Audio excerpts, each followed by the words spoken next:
1976. 1er janvier 1976. Je renverse tout ce que je touche. Dans les canyons avec ma douce enrhumée, côte à côte, serrée contre l'assaut, avec un grand A. Ma base, ma grâce, ça continue parce qu'elle est là. 2 janvier 1976. Billet de Sujata. Quand j'ai fait mon pranam, Mère nous a pris tous les deux dans les bras. On était bien tranquilles. 10 janvier 1976. Lettre à Sir C.P.N. Singh, traduite de l'anglais. Sir, cette fois-ci, il faut que je sois plus clair. Dans la toute première lettre que je vous écrivais, je parlais de la nécessité d'obtenir la protection du gouvernement indien. Et j'avais de bonnes raisons d'employer ces mots. Il y a environ 2 ans, après le départ de Mère, et j'ai eu la perception et presque la vision du danger qui menaçait les papiers de Mère, ces 6000 pages, de ses conversations privées avec moi. Je sentais et voyais une bande de nos jeunes gymnastes, incités par qui vous savez, venir à moi et s'emparer de force de cette malle de papier sous le prétexte de sauver les papiers de Mère, entre guillemets, et d'assurer leur publication rapide, entre guillemets, que Satprem bloquait. Il est très facile de faire bouger ces jeunes gens et de les exciter. Or, vous devez savoir que plusieurs de ces trustees craignent ce que Mère m'a dit et la publication de ces papiers. Ce qu'ils veulent, et ils n'en attendent que l'occasion, est de s'emparer de ces papiers et d'être les maîtres de leur publication, censurés, bien entendu. Tel est le fait. Les choses vont vite maintenant. Vous êtes témoin de ce qui arrive à Madan Lal, note de bas de page le directeur de All Indian Press, menaces, violences, effractions de propriété privée, toujours sous le prétexte de sauver l'œuvre de Mère. Nous avons besoin de protection et rapidement. De plus, j'ai reçu une lettre de Tata où il écrit très justement, une chose est claire, la solution de créer une imprimerie de Mère à Pondichéry sous votre direction ne pourra se réaliser pratiquement en dehors de l'ashram et de sa direction que si Madame Gandhi est prête à donner son soutien, etc. Donc, de tous côtés, rien n'est possible sans quelque identité légale. Avez-vous parlé à Indiraji? Nous ne pouvons même pas recevoir d'argent sans cette identité. Et si nous devons attendre que All India Press soit sorti de ces difficultés, nous pouvons attendre longtemps, car les trustees ont gagné la partie tout du long. Ce qui arrive à Madan Lal n'est qu'une répétition de ce qui se prépare pour moi. Et croyez-moi, ils oseront. Note de bas de page. En août de cette même année, il y aura une tentative d'assassinat contre Satprem. Ils n'attendent qu'une occasion. Alors, si nous n'avons aucun moyen de contenir et d'arrêter et de briser cette espèce de gundaïsme, banditisme, spirituel, que dois-je faire? Attendre qu'il soit trop tard? Je répète que j'ai un réel besoin de la protection officielle du gouvernement indien.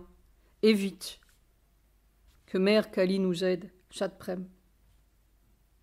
PS. Il y a une vérité occulte que vous devez connaître. Si tant est que Mère a laissé une force, une lumière, une œuvre, elles sont automatiquement la cible des forces de l'obscurité qui demeurent.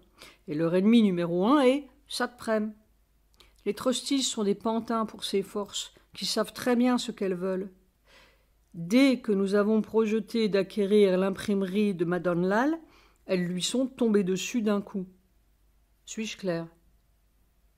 Quant à la tapasya, elle brûle. Avec amour, Satprem. 12 janvier 1976. Lettre à J.R.D. Tata. Cher monsieur et ami, je suis tellement touché de la peine que vous avez prise à m'écrire cette longue lettre. En fait, pour vous donner toutes les précisions voulues, j'attendais d'avoir de Delhi une réponse claire, ou plutôt une décision formelle sur le statut légal de l'œuvre que je cherche à défendre. Je me bats tout seul au milieu de forces obscures qui voudraient bien écraser ce corps. Et comment expliquerais-je cela à Roger, l'architecte d'Auroville, ou même à vous? J'ai beaucoup d'amitié et d'estime pour Roger que j'ai toujours cherché à soutenir, mais il ne comprendrait pas vraiment le jeu des forces derrière les apparences, et il ne serait pas bon non plus de parler de ces choses sans nécessité absolue. Ma bataille est suffisamment difficile déjà. Je ne fais pas une œuvre particulière, personnelle. Je fais l'œuvre de mère dans le monde. Je veux travailler à nettoyer ces écuries malpropres. Je suis un homme d'action, je ne suis pas un rêveur ni même un écrivain, entre guillemets. Je travaille pour l'avenir. Je travaille pour établir sur la terre une espèce nouvelle. Or, l'ashram est exactement comme l'Inde ou comme le gouvernement actuel de l'Inde, en microcosme. Une poignée d'autocrates obscurs qui ont mis leur poigne sur tout, se sont infiltrés partout, étranglent tout et m'étrangleraient moi ou feraient disparaître mes livres et les papiers de mer s'ils le pouvaient, parce que c'est exactement le contraire des forces qu'ils représentent. Si cet obscur nœud se dénoue ici, il se dénouera ailleurs et à Auroville aussi. C'est une bataille symbolique. Si vous voulez comprendre ce qui se passe à l'ashram, vous n'avez qu'à transposer cela en termes de New Delhi, et vous verrez clair. Et aussi finalement en termes du monde, parce que c'est tout pareil et c'est tout le même monde et les mêmes forces avec les masques divers. C'est cela ma bataille, ou plutôt la bataille de Mère et de Sri Aurobindo. Comprenez, cher ami, que c'est une grande bataille, une difficile bataille. Je ne suis pas un rêveur. À 20 ans, j'étais dans un camp de concentration et j'ai totalement appris que cet horrible monde devait changer. Je suis parti dans la forêt vierge en Guyane parce que je ne voulais pas de ce monde. Puis au Brésil, j'ai organisé des mines de mica et des usines de mica pour un magnat américain qui voulait finalement me donner, léguer ses affaires. Je comprends ce que veut dire l'action. Mais j'ai vu, compris, que le pouvoir de l'argent et des machines était insuffisant pour changer cet horrible monde. Vous-même, vous vous en êtes aperçu. J'ai donc envoyé promener les usines de mica et je suis venu à Sri Aurobindo parce que lui aussi voulait changer cet affreux monde, et par les vrais moyens, en empoignant les forces du futur. Je suis un travailleur du futur. J'ai appris le mouvement des forces du futur. J'aide à les mettre en action sur la terre. Ces livres sont un connecteur des forces du futur. Est-ce que vous comprenez ma bataille? Est-ce que tout cela a un sens pour vous? Je me moque de Pondichéry. C'est la terre qui m'intéresse. C'est le changement de la terre. Et d'abord de l'Inde que j'aime. Et je travaille pour cela. Et je dis, je sens, que Tata a cette qualité de sincérité, de vérité, de force intérieure qui fait les serviteurs du monde nouveau. Son âge n'est rien. Cette force-là se joue de tous les âges et elle peut mouvoir les années et les montagnes si l'on s'ouvre à elle. Et je dis que Tata, par son action passée, son dévouement à l'humanité, mérite de jouer un rôle dans ce nouveau monde qui naît.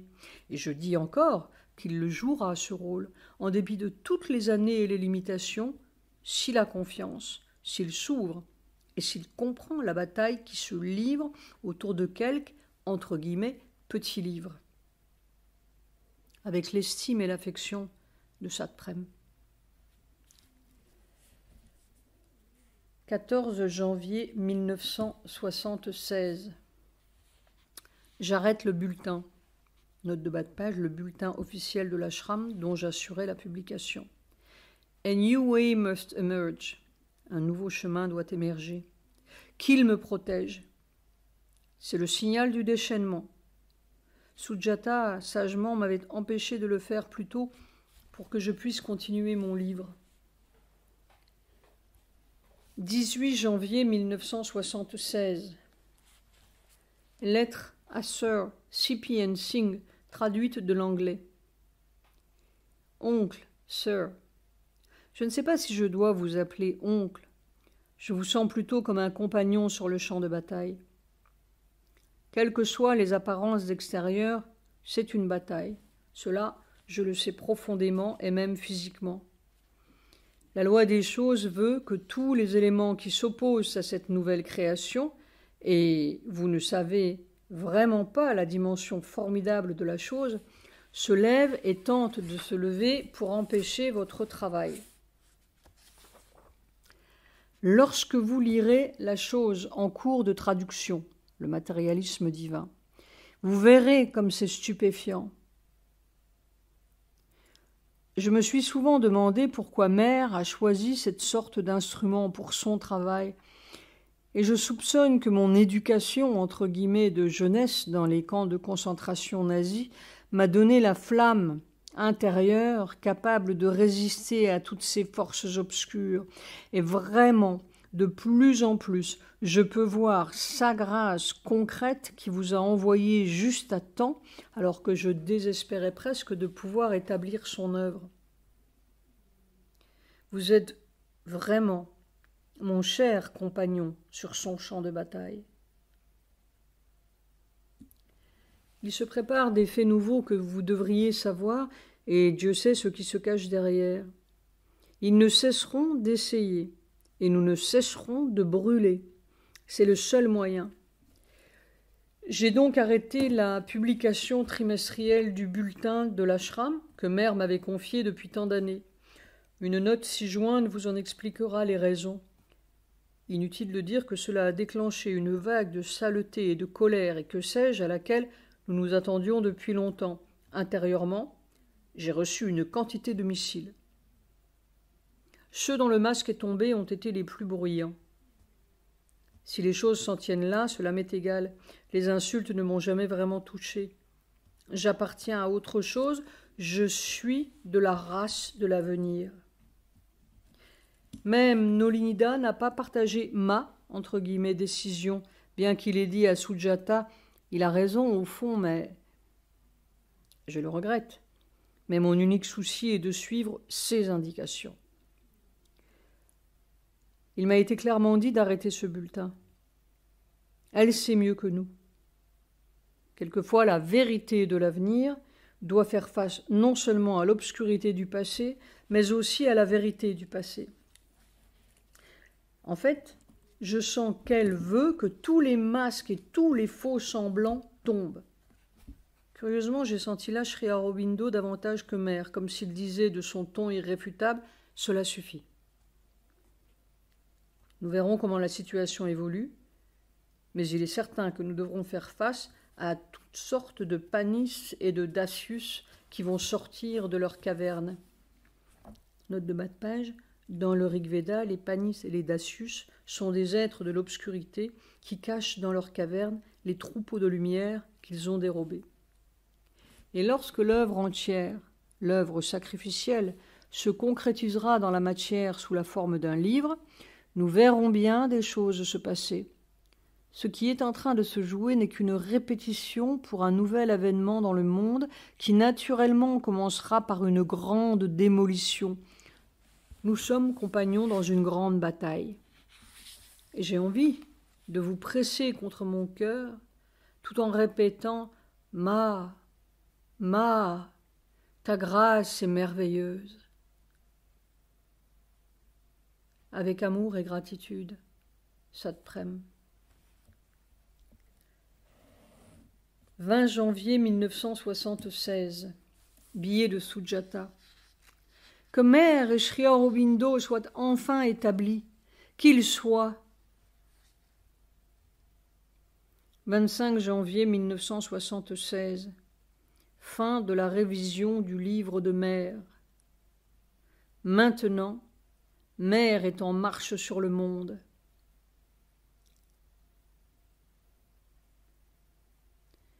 30 janvier 1976. Lettre à deux amis aurovilliens, A et L.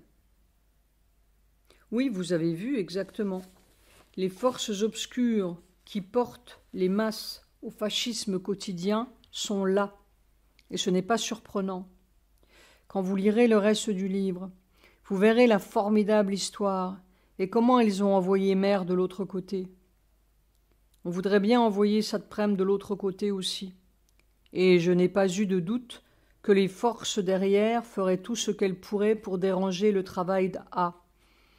Nous sommes réellement à l'heure de Dieu, une heure de Dieu mine de rien, à la Chicago.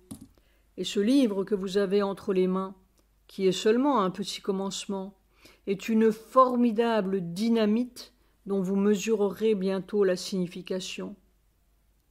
Je n'entends pas dynamite par les mots ou même les idées ou même les faits exprimés, mais par la force qui est derrière.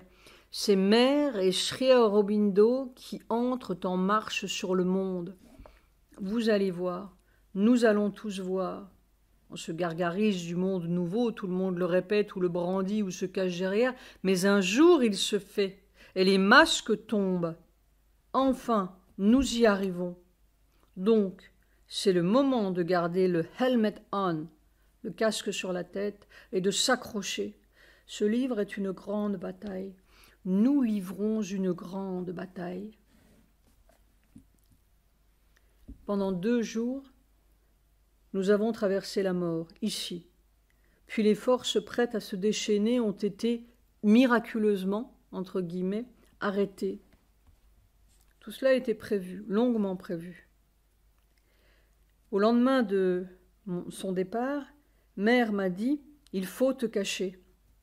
Et quand j'ai vu le danger se rapprocher il y a quelques mois, elle m'a dit « Non, non, il ne faut pas descendre dans la rue. Dieu sait, je me serais fait déchirer.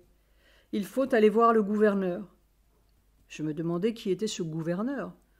Lorsque j'ai vu un beau soir apparaître chez moi, inconnu de moi, l'homme de confiance d'Indira Gandhi. C'est grâce à lui que nous sommes en vie. Le gouvernement de l'Inde sait et protège, autant qu'il peut, car les masses sont mues comme des pantins. On s'enroule dans le drapeau de Mère, on va sauver l'œuvre de Mère des griffes du diable. C'est ainsi. Mais on s'accroche et on avance imperturbablement. Gardez tout ceci pour vous. La situation est déjà assez dangereuse. Je vous le dis parce que c'est si bon de trouver un écho fraternel dans cette bouillie noire. Allez. Un grand espoir bat dans le cœur. Nous arrivons enfin au moment. Et les pigeons blancs, c'est la grâce souriante qui conduit les choses, le monde, vers son inéluctable victoire. Regardez bien le spectacle. Vous verrez chacun et chaque chose sous son masque. Et Auroville sera. En fait, nous faisons la bataille d'Auroville et du monde nouveau. Ma porte vous est ouverte n'importe quand. S'il y a le temps de vous appeler, je vous appellerai. Je connais bien les lumières qui brûlent dans la grande nuit, et je sais où est chaque cœur. Mes frères et sœurs d'Auroville sont invisiblement autour de moi, entre guillemets. Un jour nous nous rencontrerons, quand le travail sera fait. On le fait. Votre frère, Satprem. Les lettres de A me ravissent par leur fraîcheur. 2 février 1976. Billet de Sujata. Doum, voici la fleur. Mon cœur est plein de tristesse et mon corps veut s'endormir. Oh, mon aimé, j'ai presque envie de pleurer. Mais je vous aime. Douce. 13 février 1976. Billet de Sujata. Regardez la lettre d'André. Il me dégoûte. J'appelle Mère constamment pour qu'elle vous enveloppe. Je vous garde dans mon cœur. Douce. 20 février 1976. Lettre à C.P. Singh, traduite de l'anglais. Mon compagnon, mon très cher compagnon, de plus en plus nous réalisons la profondeur de la bataille, et en fait, la violence muette et le mur lourd contre lesquels nous nous butons est l'indication réelle de la grandeur de l'enjeu et de la venue inévitable, l'ouverture proche d'un monde tout à fait nouveau. Les gens croient qu'ils n'ont qu'à répéter les vérités sacrées du passé et à rester confortablement assis dans leur vertu. Un jour, ils seront bouche bée. Le meilleur du passé ne vaut pas mieux que le pire. L'un comme l'autre œuvre à autre chose que personne ne comprend. Mais cette autre chose est en train d'arriver en dépit de tout, ou plutôt à cause de tout. Et ce tout est si misérable et si pitoyable. Nous avons la grâce et l'immense privilège de travailler pour cette autre chose et de savoir un peu. Quelquefois, la grâce est terrible. C'est notre propre défi. Tout est ébranlé et déchiré jusqu'à ce que nous nous tenions debout sur la simple vérité pure. Nos obstacles sont la purification. On nous prépare à notre grande tâche.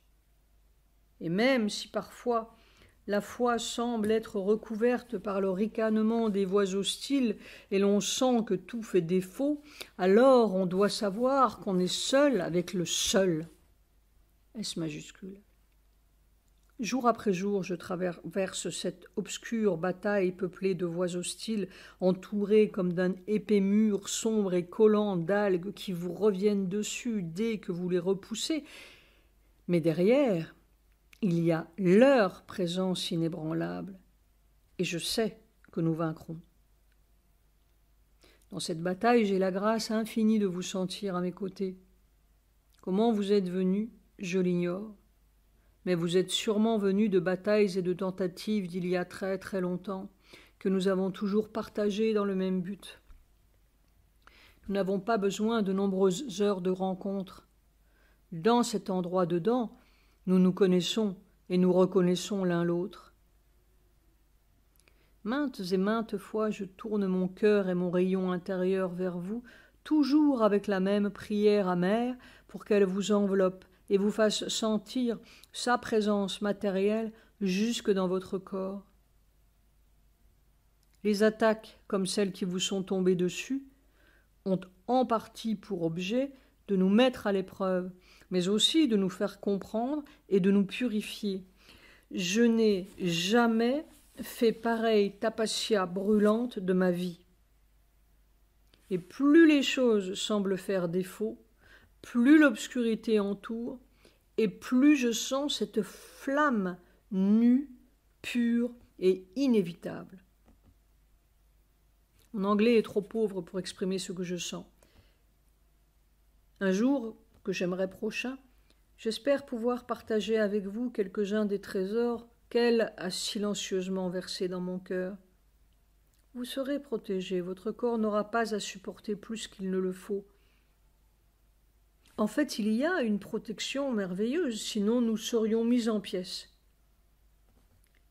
Quelques petits reflets peuvent nous tomber dessus, mais c'est tout.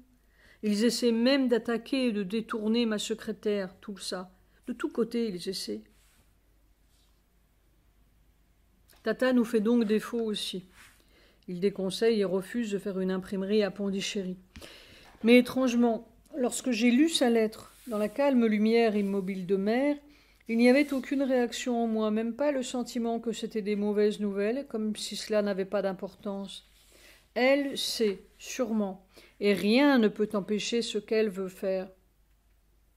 Mais cela me fait mesurer une fois de plus le trésor invariable de votre présence auprès de moi. Sans vous, nous serions finis. Les gens riches sont liés en dépit de toute leur bonne volonté, et ils ne comprennent vraiment rien de plus que leur charité et leurs hôpitaux et leurs secours, entre guillemets, qui ne secourent rien.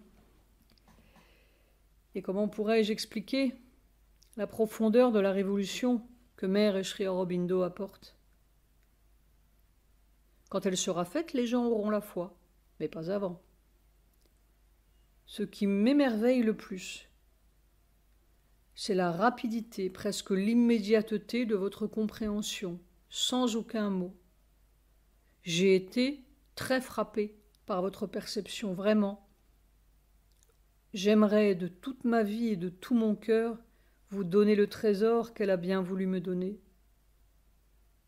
Et alors, mon cher compagnon, vous verrez par vous-même la grandeur de leur tâche, l'immense révolution qui est là, prête à se concrétiser dans l'atmosphère terrestre. Je ne peux en dire plus. Notre foi et notre amour, simples et purs, sont notre plus grand trésor et notre unique pouvoir. Nous devons être dignes d'eux. Je vous embrasse, je vous attends, je suis avec vous de tout mon cœur.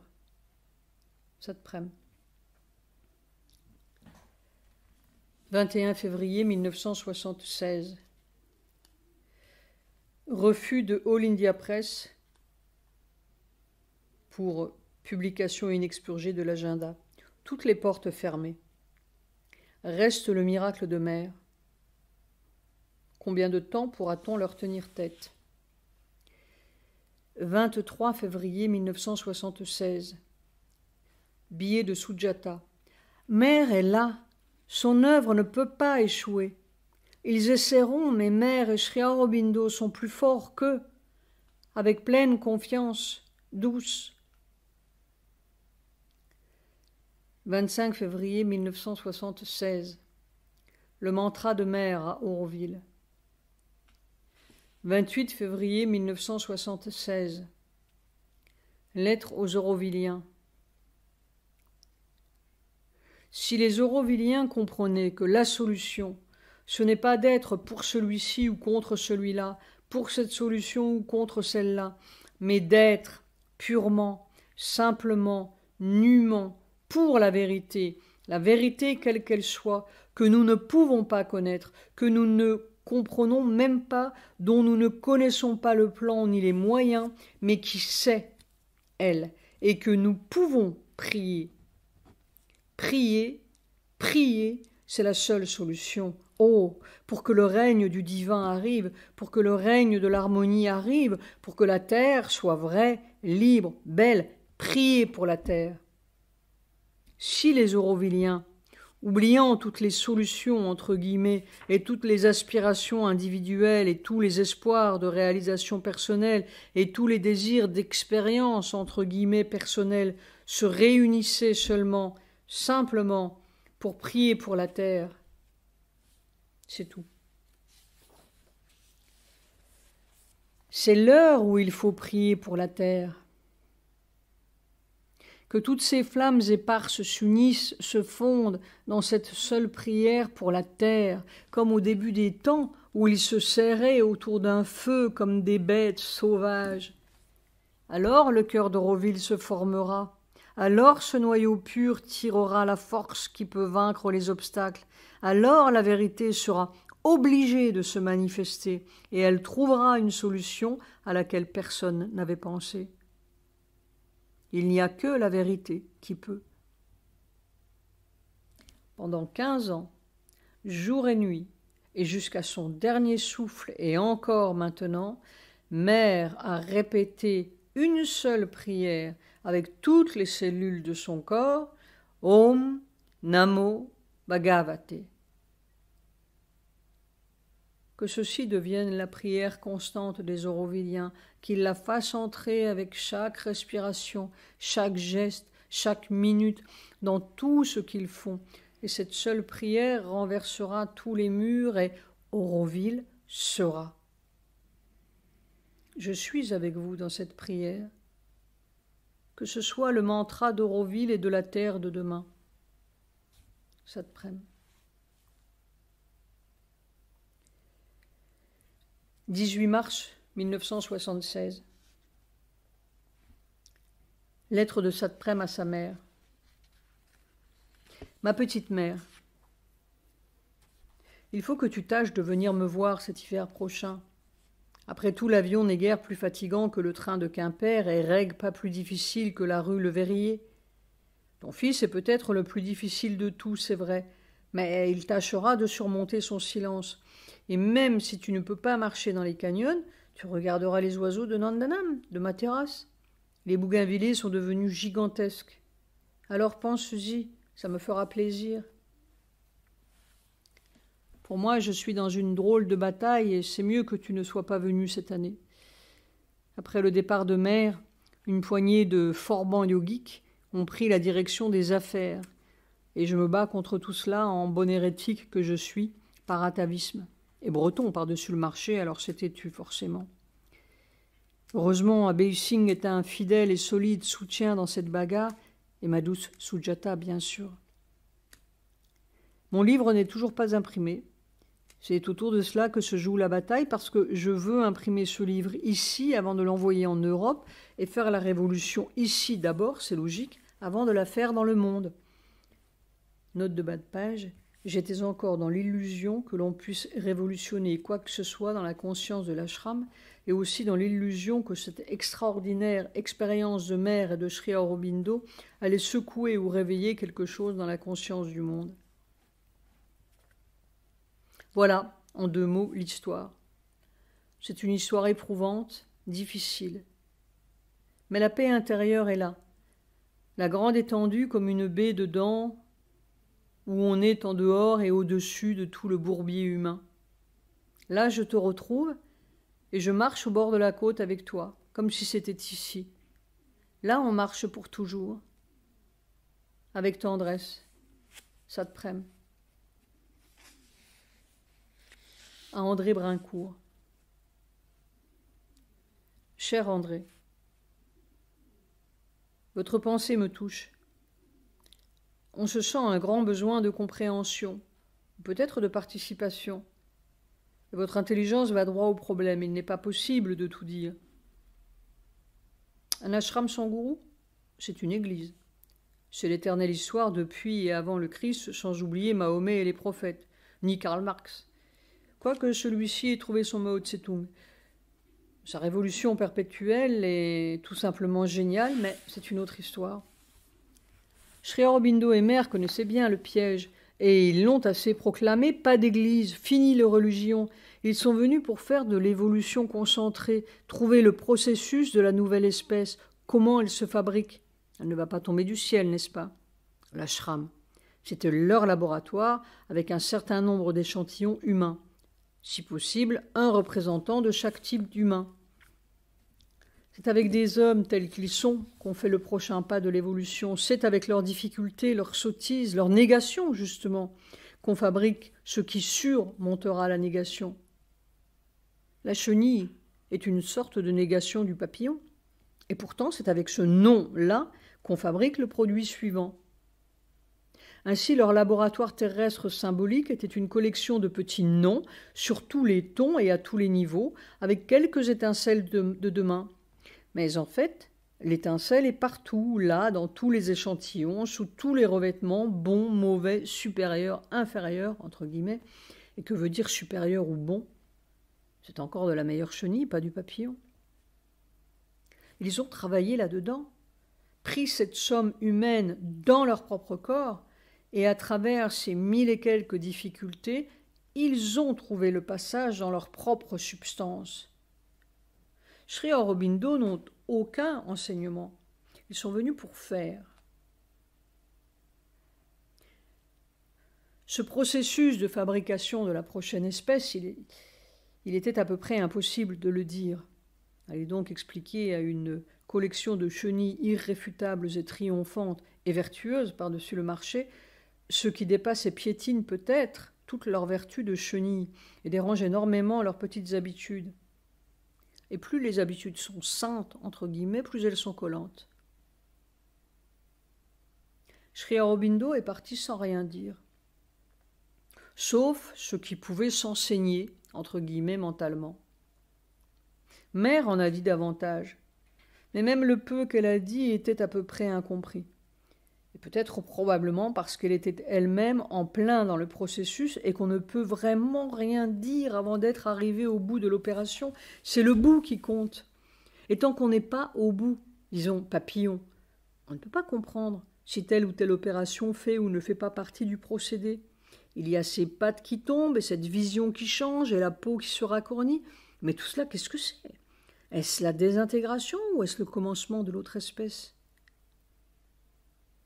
Pendant 19 ans, j'ai été près de Mère et j'ai eu, je ne sais par quelle grâce, le privilège qu'elle me fasse le témoin silencieux des milliers et dizaines de milliers de petites opérations qui font ou feront peut-être le prochain être. J'ai assisté, pas à pas, à l'incroyable processus. J'ai le redoutable legs, maintenant, de dire, ou tenter de dire, l'opération évolutive. Ça, c'est la grande histoire, avec un grand H. C'est la vraie histoire. Maintenant, il y a toute la petite histoire, la misérable histoire, avec un petit H. Les échantillons, entre guillemets, regardent d'un œil très inquiet ce qui risque de bouleverser leur quiétude qui n'est pas toujours sainte. Il y a des petits potentats, il y a de grands potentats, ils ont tout bouclé déjà, y compris Mère et Sri Aurobindo dans leur affaire. C'est leur affaire, en effet. Les livres, ce n'est pas un enseignement, c'est une source de revenus. Bref, c'est leur ashram, et ils ont déjà répertorié et catalogué la vérité, l'éternelle histoire. Et là-dedans, derrière ou dessous, des petites étincelles sincères qui travaillent, graissent les voitures, lavent la vaisselle, coulent les plombs de l'imprimerie, l'ashram vrai, qui n'a pas voix au chapitre et ne comprend pas très bien tout ce qui se passe. Et ça te prème là-dedans, une sorte d'hérétique dangereux. Il n'y a plus de bûchers, mais il existe des myriades de petits bûchers sordides. Voilà, c'est tout. Je me bats. Et je me bats d'abord pour protéger ce legs que ces gens voudraient bien expurger, tronquer ou censurer et mettre dans un cadre pas trop dérangeant. Je ne peux pas tout vous dire, mais c'est plus féroce que vous ne soupçonnez, et si Mère n'avait pas mis sur mon chemin l'homme de confiance d'Indira Gandhi, Sir C.P.N. Singh, qui a compris la situation, je serais déjà de l'autre côté. La chenille n'a pas du tout envie de devenir papillon. C'est un risque à la sécurité publique des chenilles, c'est évident. Et lorsque mon livre sortira en Europe, je m'attends bien aussi à être mis en pièces. Mais cela n'a pas d'importance. L'œuvre sera établie. Il faut beaucoup de courage pour être de la prochaine espèce au milieu de la vieille. Il faut se battre d'abord avec la vieille espèce en soi-même. Tout se noue ensemble. Le sort de l'échantillon est celui de l'ashram et celui de la terre. Il n'y a qu'un sort. Et il y a ceux qui comprennent, les frères, ceux qui regardent l'avenir, qui ont besoin de l'avenir. Non seulement je sais votre amitié, mais je sais votre cœur avec toute mon affection. Shat Prem.